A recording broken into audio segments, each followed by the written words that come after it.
आज माझ्या पायाची ही अवस्था बघायला मिळेल मला वाटलंच नव्हतं. नमस्कार राम राम मंडळी, पुन्हा एकदा माझ्या ब्लॉग मध्ये तुमचं स्वागत आहे. तर मंडळी, आज स्वामी समर्थांच्या मंदिरातून पदयात्रा अक्कलकोट पर्यंत जाणार होती आणि त्यात मी पण सहभाग झालो होतो. सकाळी 8च्या टायमाला स्वामी समर्थांच्या मंदिरात आलो, आरती अटेंड केलो, मग नंतर परत घरी आलो. मंदिरात आल्या आल्या पालखीची आरती झाली आणि मग नंतर पदयात्रेला सुरुवात झाली. श्री स्वामी समर्थांचं नाव घेत आणि फटाक्यांच्या ढोल ताशांच्या आवाजात आमची पदयात्रा स्टार्ट होणार होती. पदयात्रा करण्यासाठी कोण पण माझा मित्र नव्हता. मग सृष्टी दिदी होती, मग तिच्यासोबत पूर्ण पदयात्रा केलो.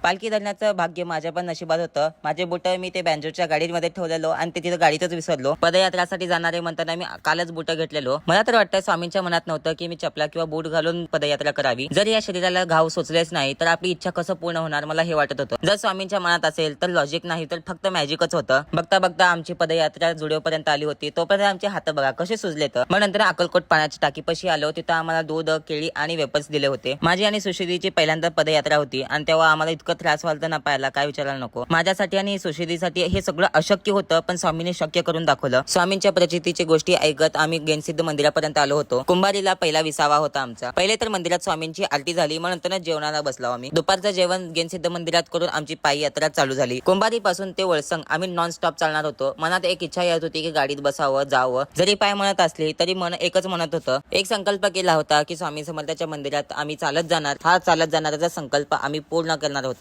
मग टी ब्रेक झाला आमचा. टी ब्रेक करण्यासाठी शांत एका ठिकाणी बसलो झाडाखाली. संध्याकाळचे वाजले होते 5:30. तेवढ्यात अंधार होणार होता. टोल नाका जसं जवळ जवळ येत होता तसं आमच्या पायातली पूर्ण कॅपॅसिटी गेली होती. तेवढ्यात आमचे पालखीचे दर्शन झाले. श्री स्वामी समर्थांचं जप करत आम्ही बस टोल नाक्यापर्यंत तर पोहोचलो आम्ही. वळसंग मध्ये आम्ही रात्री मंगल कार्यालयामध्ये विश्रांती करणार होतो. पहिले तर रात्रीची स्वामींची आरती झाली. स्वामींना नैवेद्य दाखवला गेला. मग नंतर आम्ही जेवण घेतलं. मग आजचा ब्लॉग इथं संपला. भेटूया नेक्स्ट ब्लॉग मध्ये आणि नेक्स्ट पार्ट बघायला विसरू नका. Thanks for watching.